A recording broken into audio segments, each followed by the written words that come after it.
Live from New Delhi, you're watching DD India Live, India's voice to the world. I'm Amritpal Singh. Coming up in the next 30 minutes.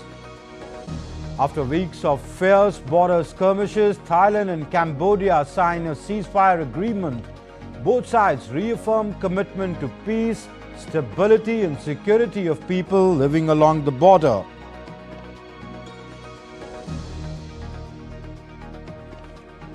Russia lashes out at Zelensky ahead of the new Trump talks on Ukraine plan, says Ukraine seeking to torpedo talks on US plan. And England stun Australia to win the fourth Ashes test at the MCG. England win a test on Australian soil for the first time in 15 years.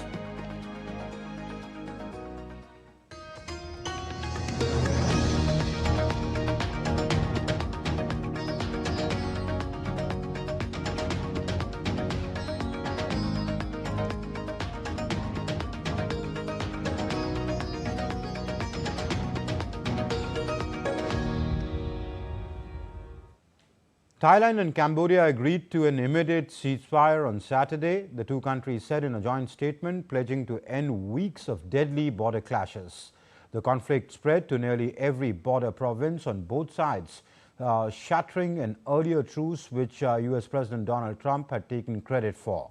The truce applies to all types of weapons, including attacks on civilians, civilian objects and infrastructures, and military objectives of both sides. In all cases and all areas. Diptanshu Kashyap brings us more in this report. Thailand and Cambodia have agreed to an immediate ceasefire on Saturday, pledging to halt weeks of deadly border fighting that marked the worst clashes between the neighbors in years. The agreement was signed by the defense ministers of both countries in Thailand's Chanthaburi province following 3 days of border talks, triggered by an emergency meeting of ASEAN foreign ministers. The fighting, involving artillery, rocket fire, drones and fighter jets, spread across multiple border provinces, killing dozens and displacing hundreds of thousands on both sides. After this ceasefire that we will maintain fully for 72 hours, the Thai side will release the 18 Cambodian soldiers who have been in Thai captive for 151 days already. This ceasefire is in accordance to the spirit of Kuala Lumpur Joint Declaration on October 26, 2025. On top of that, the ceasefire today will pave the way for villagers who have been evacuated from home along the border to return and live at their homes, do business and work in the farms. The ceasefire applies to all types of weapons and includes a freeze on troop movements, with both sides agreeing not to reinforce positions along the frontier. The deal also allows civilians displaced by the fighting to return home and bars the use of force against civilian targets. ASEAN will deploy an observer mechanism to monitor compliance alongside direct coordination between the two militaries to prevent renewed escalation. At the policy level, there will be direct communication via a hotline between the defense ministers and the commanders-in-chief of both sides. If necessary, senior representatives from both sides will be deployed to the area to jointly resolve any issues. The clashes stem from a long-running dispute over undemarcated sections of the colonial-era border and ancient temple sites claimed by both countries. While the truce has halted the fighting for now, the underlying territorial issue remains unresolved. Diplomatic efforts are set to continue, with Chinese, Thai and Cambodian foreign ministers scheduled to hold talks on December 28th and 29th in China's Yunnan province, focusing on the Thailand-Cambodia border dispute. Diptanshu Kashyap's report for DD India. And shifting focus now to the Russia-Ukraine conflict, Ukraine's President Volodymyr Zelensky said on Friday that he planned to meet US President Donald Trump in Florida on Sunday. Zelensky said that the meeting is aimed at resolving the Russia-Ukraine conflict after he revealed that a 20-point peace plan is about 90% ready. He also added that Europe should be involved in the upcoming talks and suggested online participation. The latest round of US-Ukraine negotiations produced a 20-point plan to end the war, which has been sent to Moscow. Zelensky said that this week there were still disagreements between Kyiv and Washington over two issues. The Ukrainian leader also indicated the plan opened the way to eventually pulling his troops back in the eastern Donetsk region and establishing a demilitarized zone, positions Kyiv has previously been reluctant to accept. Agenda. We have a broad agenda. It will be ready by the weekend, and I think that on Sunday we will have a meeting with President Trump in Florida. We will discuss these documents, as I said, security guarantees. There are several documents in this block, and it would be desirable to find an opportunity to discuss them all. Next is the economic agreement, which is still in the early stages, although there will be several agreements, and here we need to discuss the direction. Угод, і тут треба обговорити напрямок. And ahead of the Zelensky's weekend meeting with Trump, Russia has accused Ukraine and its European allies of trying to torpedo talks on the U.S. plan to end its military offensive. Russia's Deputy Foreign Minister Sergei Rybkov on Friday said that a text presented by Kyiv this week was radically different to the one Moscow negotiated with Washington.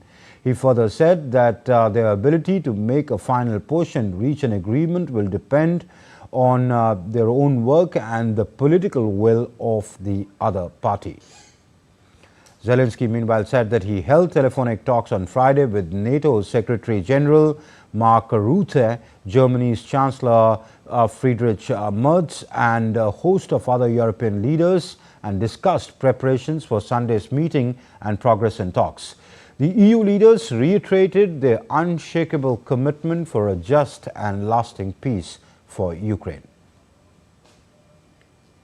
And President Trump has indicated his expectation to hold talks with the Russian President Vladimir Putin. Speaking during a media interview, Trump expressed his eagerness to talk to his Russian counterpart in the near future. During the interview, Trump also said that any peace agreement between Ukraine and Russia would require his approval. Earlier this month, Putin's top advisor, Yuri Ushakov, held nearly 5 hours of talks with U.S. Representatives Steve Witkoff and Jared Kushner on efforts to advance peace negotiations over Ukraine. And ahead of the Trump-Zelensky meet, Russia on Saturday attacked Kyiv and other regions of Ukraine with missiles and drones, killing one person and injuring at least 28 others. The attack cut off heating and electricity for hundreds of thousands of people in the area who were left in freezing temperatures. President Zelensky said on Saturday that the Russian drone and missile attack on Kyiv showed Russia does not want to end the war.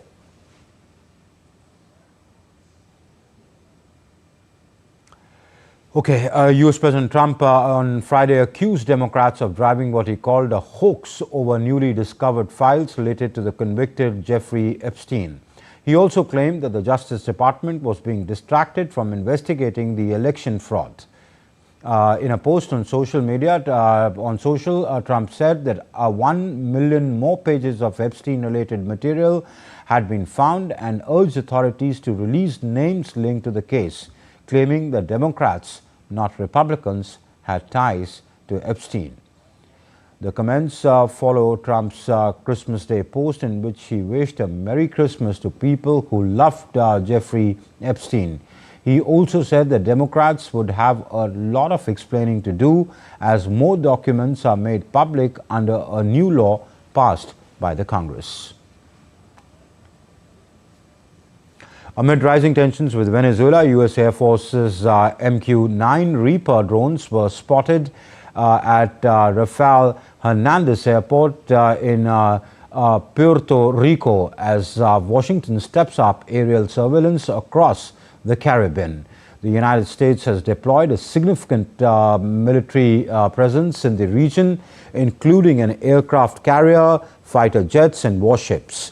The escalation follows Donald Trump's order earlier this month imposing a blockade on sanctioned oil tankers entering or leaving Venezuela, aimed at increasing pressure on the Venezuelan president, Nicolas Maduro.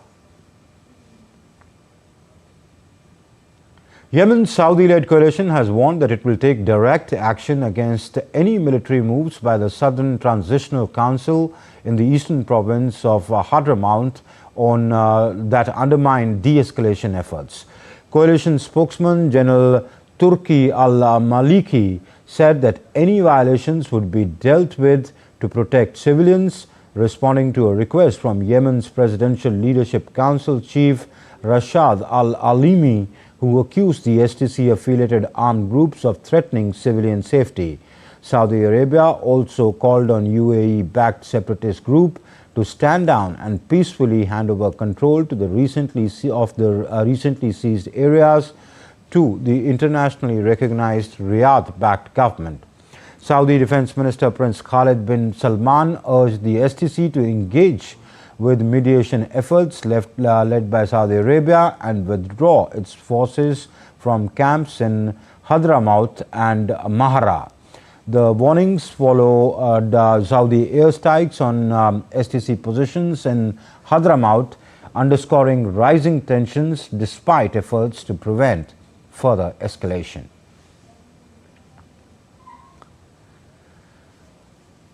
Nigeria has signaled that more joint strikes against jihadist groups are likely following a Christmas Day operation along with the United States. Nigerian authorities say they provided intelligence support while the US military confirms multiple Islamic State-linked fighters were killed in northwest Nigeria. Officials in Nigeria emphasized that the operation is a joint effort and not directed against any religion. The foreign minister said that coordination with Washington is ongoing and further action remains possible. Nigeria continues to face overlapping security threats from jihadist insurgents in the northeast and armed gangs in the northwest. However, the questions persist over exact group targeted, with differing accounts from Nigerian and US officials.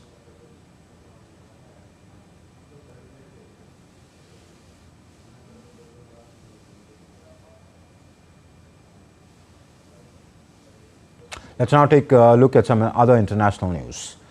The president of France, Grève's Chamber of Agriculture, said that farmers have continued their protests, insisting that none of their demands have been addressed.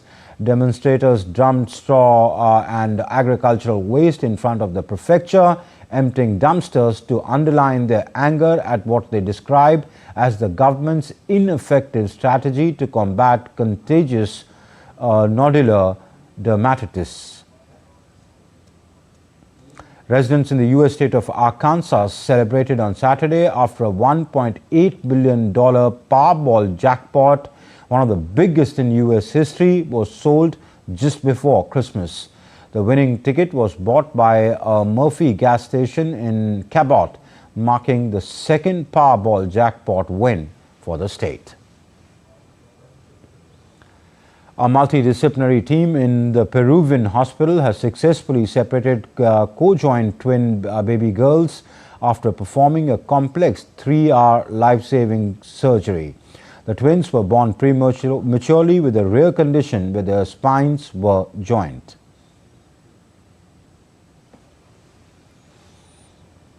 And still to come up on DD India Live, Blast rocks a madrasa in Karaniganj in Bangladesh. 4 people injured, 2 detained. Myanmar to hold the first round of general election on Sunday.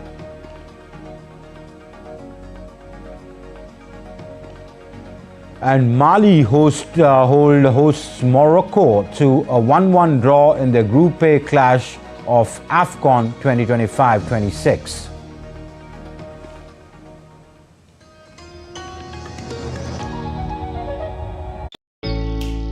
Jharkhand will mesmerize you with majestic nature, rich heritage and colorful culture. Hello. Johar. It fits perfectly. Thank you. Full workout हो गया. Ready?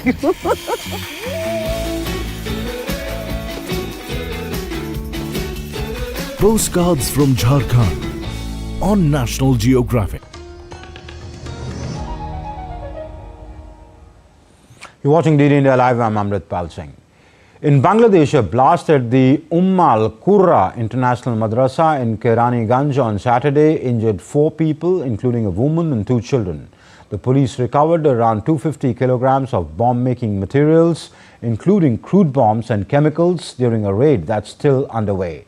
The injured were shifted to Dhaka Medical College Hospital, while the 2 women were detained for questioning.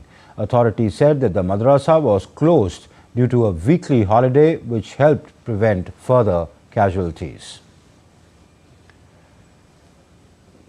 A group of female leaders in Bangladesh's National Citizen Party, or the NCP, which is basically the Students' Party, are protesting the reports of the party's alliance, or a possible alliance, with the Jamaat-e-Islami ahead of the February 12th parliamentary elections. They argue that such a move would contradict the spirit of the 1971 War of Independence, undermine the democratic ideals, and weaken the women's political participation. Around 30 female leaders have signed a memorandum opposing the alliance, citing Jamaat's political history and alleged harassment of NCP women members. Political analysts have also warned that Jamaat's involvement could fuel polarization, and a charge that the party denies. Preparations are underway in Myanmar as its military-led administration is all set to hold a multi-phase general election, even as a civil war rages across large parts of the Southeast Asian country. Voting will be held in phases. On Sunday in 102 townships, on January 11th in 100 townships, and on January 25th in 63 townships, covering a total of 265 townships out of a total of 330 in the country. Junta chief has acknowledged polls will not be nationwide. Only 6 parties are competing on a national level, with 51 contesting within a single region or state. Many parties that ran in the past 2 elections have been disbanded, and anti-junta rebels have refused to take part. Dates for counting and results have not been publicized. Meanwhile, Myanmar's junta said that it will lift a curfew imposed in Yangon since its 2021 coup. And back home, Defence Minister Rajnath Singh visited Valsad in Gujarat and attended the 25th anniversary of Shrimad Rajchandra mission in Dharampur. He paid tribute to Shrimad Rajchandra Ji, a self-realized saint, Jain reformer, and noted 19th century poet and philosopher. Marking 25 years since the mission's foundation in 2002, Rajnath Singh said the Shrimad Rajacharya mission is playing a significant role in spreading the teachings of Lord Mahavira across the world. Rakesh ji ने Shrimad Ramchandra mission Dharampur की स्थापना करके भगवान महावीर की शिक्षाओं को विश्व भर में फैलाने का एक अभियान प्रारंभ किया है और श्रीमद रामचंद्र जी के ज्ञान प्रवाह को सदैव जारी रखा जाए, यह उनका सोच है, यह उनकी विचार है। गुरुदेव श्री राकेश जी द्वारा किए जा रहे यह सारे कार्य मानवता की शांति और समरसता, मानवता को शांति और समरसता की ओर ले जाने के लिए समर्पित हैं। मैं ऐसा मानता हूं।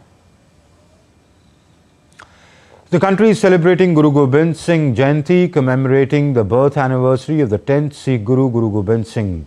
Guru Gobind Singh, who was born in Patna in Bihar in 1966, is one of Sikhism's most revered spiritual leaders.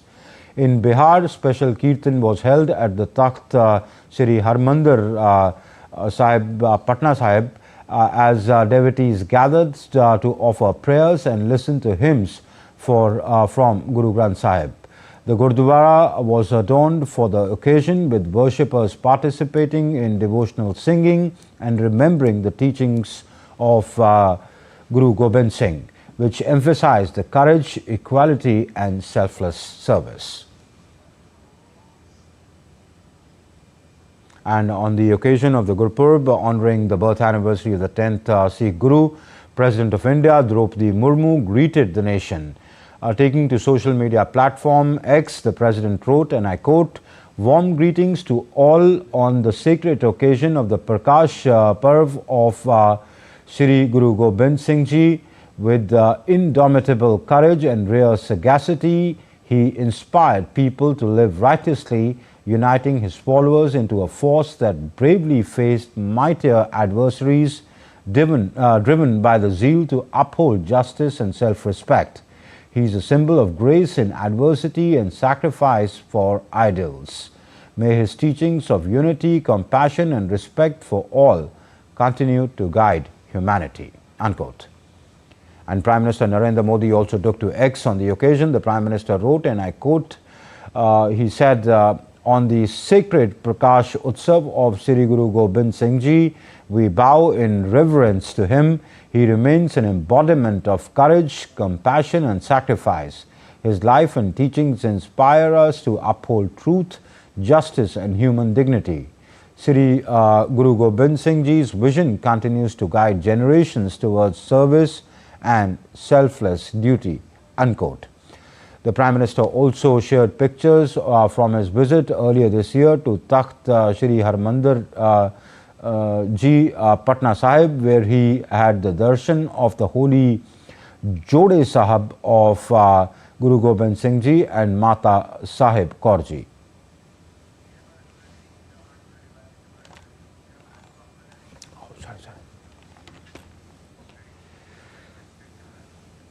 And the birth anniversary of the 10th Sikh Guru is marked across the country with prayers and community service. Each year, millions honor Guru Gobind Singh Ji, a spiritual luminary warrior and founder of the Khalsa, whose teachings on courage and equality continue to inspire generations. Gurudwaras witness special prayer gatherings as devotees pay homage to Guru Gobind Singh Ji, remembering his teachings of courage, equality and sacrifice.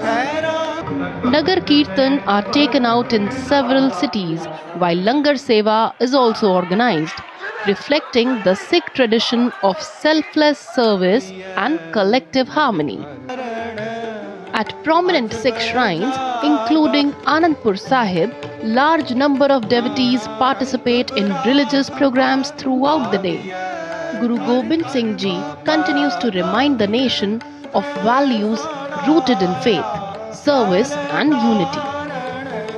Kriti Vadhera's report for DD India. Okay, let's talk about cold now. Severe cold conditions coupled with dense fog continue to impact daily life across many parts of northern state of Uttar Pradesh.